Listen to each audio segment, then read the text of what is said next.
আমি একটা কড়াই নিয়েছি, গ্যাস জ্বালিয়ে দিয়েছি, দিয়ে দিচ্ছি সাদা তেল। 2-3 বড় চামচ সাদা তেল দিলাম। আপনারা এটাকে সর্ষের তেলেও রান্নাটা করতে পারেন। তেল গরম হয়ে গেছে, এবার আমি দিয়ে দেব ফোড়ন। গ্যাসটা একটু কমিয়ে নেই। দারচিনি দিলাম, ছোট এলাচ, বড় এলাচ, লবঙ্গ আর একটা তেজপাতা আমি ছিঁড়ে নিয়ে দিয়ে দিলাম। এর সাথে দেব অল্প পরিমাণে একটু সাদা জিরে, নর্মাল যে জিরে হয় সেই জিরে।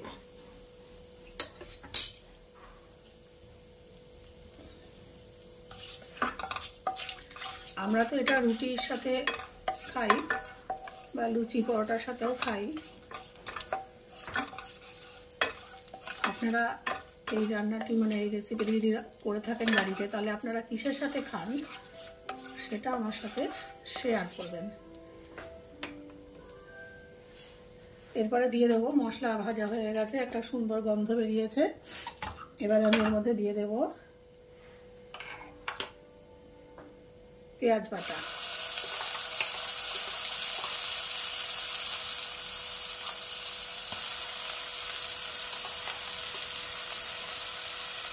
দিয়ে দিলাম 3 চামচ পেঁয়াজ বাটা। একটু নাড়াচাড়া করে নেব।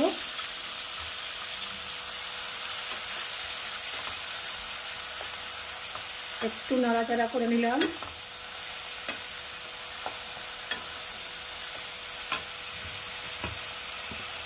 এবারে দেব এর মধ্যে আদা বাটা। দিয়ে দিচ্ছি 1.5 থেকে 2 চামচ আদা বাটা।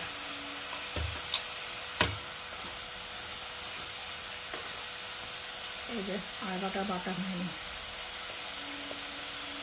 আসলে জারের ওই ব্লেডগুলোর ধারটা কমে গেছে।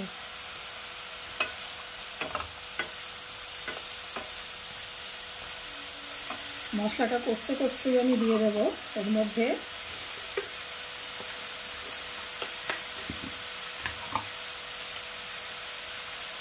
হাফ চামচ লবণ, পরিমাণ মতো স্বাদ অনুযায়ী একটু লঙ্কার গুঁড়ো, আর দেব 1/4 TSP একটু হলুদ দিয়ে মশলাটাকে আমি ভালো করে কষিয়ে নেব।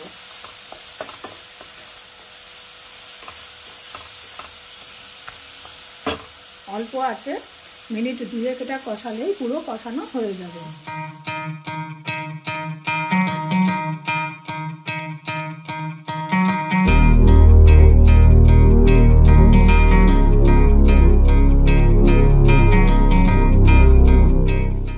কষা কষা হয়ে এসছে।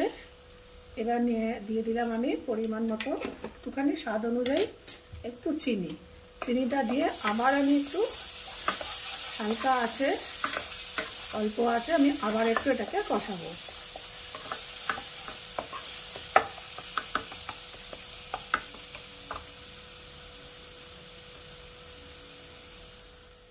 আমি আলুগুলোকে সেদ্ধ করে নিয়েছি প্রেসার কুকারে। সেদ্ধ করিয়ে খোসাটা ছাড়িয়ে নিয়েছি। নিয়ে আমি ভালো করে মেখে নেব, স্ম্যাশ করে নেব।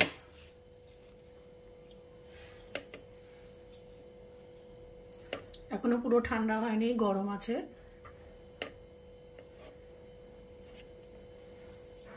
আচ্ছা, নিলাম। এবারে আমি এখানে দিয়ে দেব একটু জল। জল দিয়ে এটা আমি মেখে নেব। আর একটু জল দিচ্ছি। আপনারা পরিমাণ অনুযায়ী এই রান্নাটা কতটা পরিমাণে করবেন সেই অনুযায়ী জল আর আলুটা নেবেন। আমার এখানে 3 থেকে 4 জনের হবে, সেই জন্য আমি 4টে আলু নিয়েছি। আর জলটা আমি আরেকটু দেবো।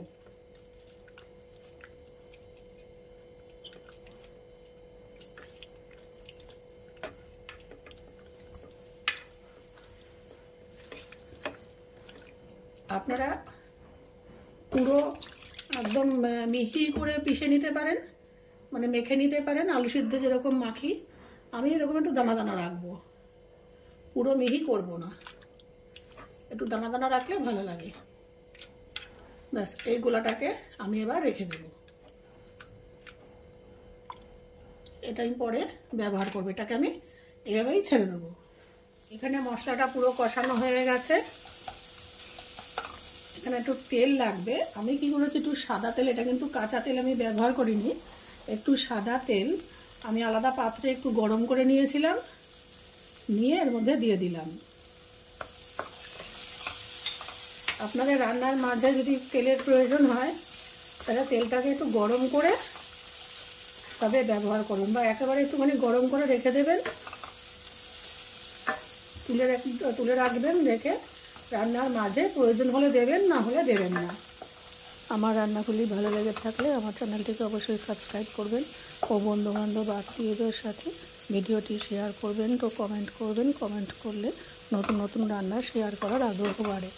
আচ্ছা, আপনারা যদি একটু মশলাদার খেতে চান, একটু স্পাইসি খেতে চান, তাহলে কিন্তু পেঁয়াজ বাটা, আদা বাটাটা একটু বেশি দেবেন। এখানে কিন্তু কোনো রসুন ব্যবহার করা যাবে না, এখানে কিন্তু রসুন বাটাটা খাটে না। সব মশলায় তো সব রান্নায় তো সব মশলা খাটে না, এটাতেও সেই জন্য রসুন বাটাটা খাটে না। আচ্ছা, ভালো করে আমার কষানো হয়ে গেছে। এবার আমি যে আলু দিয়ে যে একটা গোলা তৈরি করে রেখেছিলাম, সেই গোলাটাকে আমি এর মধ্যে দিয়ে দেবো। গ্যাসটাকে কমিয়ে দেবো।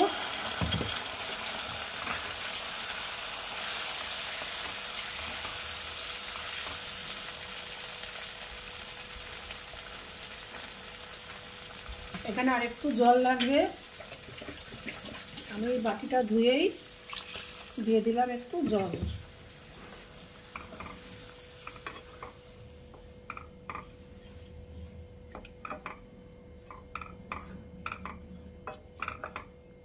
ব্যাস, এটা ফুটে উঠবে। এটার শেষে একটা জিনিস মিশাতে হবে, এটাতে কিন্তু কোনো গরম মশলা টশলা যায় না, মানে গুঁড়ো গরম মশলা, ঘি, কিচ্ছু এটাতে ব্যবহার হবে না।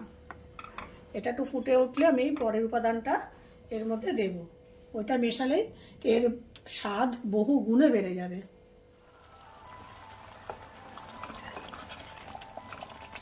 পুরো সবজিটা ফুটে উঠেছে। এখানে লবণ মিষ্টি আপনারা চেক করে নেবেন।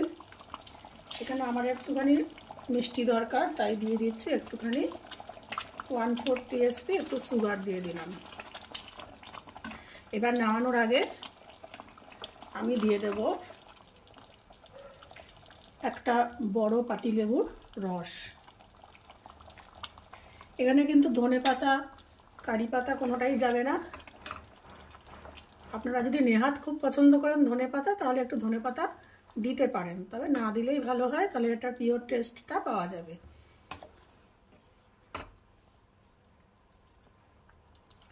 বাহ, পুরো ঠিক আছে। আমাদের তৈরি আলুর ডাল, এটাকে আমি এখন প্লেটিং করে আপনাদের কাছে নিয়ে আসছি।